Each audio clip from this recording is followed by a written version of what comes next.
अस्सलाम वालेकुम। उम्मीद है आप सब ठीक-ठाक होंगे और बहुत मज़े में होंगे। सबसे पहले आप मेरे चैनल को सब्सक्राइब कर लें अगर आप मेरे चैनल पर न्यू हैं। अच्छा जी, तो ये आज मैं रेसिपी लेके आई हूँ अंडे की भुजिया की और ये नाश्ते के लिए बहुत ही बेहतरीन ऑप्शन है और बच्चे बड़े सब इसको शौक़ से खाते हैं। चलें जी, रेसिपी को नोट कर लें। बहुत सिंपल सी रेसिपी है, कोई भी ऐसी रॉकेट साइंस नहीं है इसमें। मैंने एक मीडियम साइज़ का प्याज लिया था, बल्कि मीडियम साइज़ से थोड़ा बड़ा ही था, ठीक है? और उसके अंदर मैंने तकरीबन 3 से 4 चम्मच ऑयल ऐड किया था। आप अकॉर्डिंग टू टेस्ट कर लें, ज़्यादा खाना चाहते हैं तो ज़्यादा डाल लें, लेकिन ऑयल इसमें बहुत ज़्यादा अच्छा नहीं लगता है, क्योंकि एंड में ये भुजिया बनती है तो फिर जब एंड में आप जाते हैं तो उस वक़्त ऑयल ज़्यादा हो तो वो घूंट आ रहे होते हैं, वो अच्छा बिल्कुल भी नहीं लगता है, वो आपका फ्लेवर ख़राब हो जाता है। तो आपने प्याज को हल्का सा सौटे करना है, इतना कि इसका कच्चापन ख़त्म हो जाए और जिस तरह मसाला बनाते हैं उस तरह से प्याज हो जाए। देन आपने इसमें एक मीडियम साइज़ का टमाटर ऐड करना है। ये मीडियम से थोड़ा-सा छोटा था लेकिन तकरीबन मीडियम साइज़ का था और इसको आप चॉप करके कर लें या पेस्ट बना के कर लें, इट्स अप टू यू।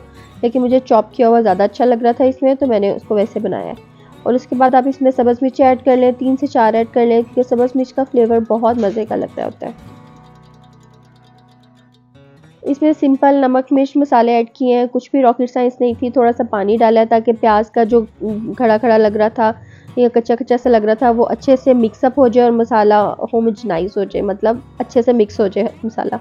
उसके बाद इसमें नमक डालना है, सुर्ख मिर्च डालनी है, हल्दी डालनी है, गरम मसाला डालना है और अगर आपके पास ड्राई कोरिएंडर, सूखा धनिया अवेलेबल हो तो वो पिसा हुआ डाल लें।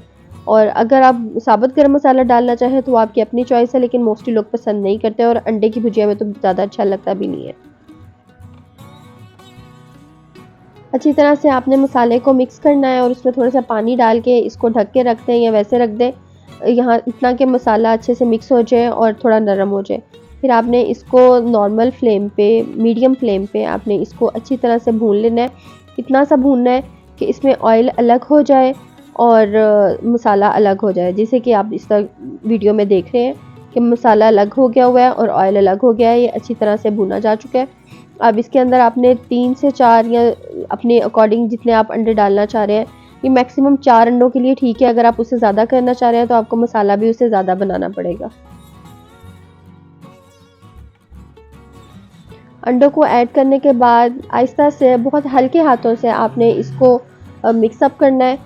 ऐसा ना हो कि आपके इर्द-गिर्द सारी चीज़ें ख़राब हो जाएँ या अंडे सारे नीचे पैंदे के साथ चिपक जाएँ। मेरे पास ये जो पैन था ये थोड़ा-सा ख़राब हुआ था, लेकिन आप इसको नॉन स्टिक में बनाएँ तो ज़्यादा बेहतर है, उसमें बिल्कुल भी मसाला चिपकता नहीं है। तो ख़ैर ये नॉन स्टिक ख़राब हो चुका हुआ है, लेकिन चले गुज़ारा तो दे रहा था, काम तो चल ही रहा था। तो आपने इसको अच्छी तरह से करना है कि अंडे का कच्चापन ख़त्म हो जाए और मसाला बिल्कुल अच्छे से भुना जाए और ऑयल सेपरेट हो जाए। इतनी देर आपने इसको भूनते रहना है। ये आपके नाश्ते के लिए बहुत ही ज़बरदस्त सी रेसिपी है, चाहे तो आप कोई गेस्ट आए हैं तब बना लें, बच्चों के लिए बना लें, लंच बॉक्स में दे लें। ये हर तरह से आपको बहुत ईज़िली बन जाती है और बहुत ईज़िली हर घरों में अवेलेबल चीज़ें हैं और जिससे आपने इसको तैयार करना है। एंड में आप इसके ऊपर हल्का-सा धनिया और हल्की सी सब्ज़ मिर्चें काट के डालें, तो खाने में इसका फ्लेवर और भी मज़े का हो जाएगा। उम्मीद है आपको पसंद आई होएगी, कमेंट बॉक्स में ज़रूर बताइएगा। ढेर सारी दुआएँ और ढेर सारा प्यार सबके लिए। अपना बहुत सारा ख़्याल रखें। अल्लाह हाफ़िज़।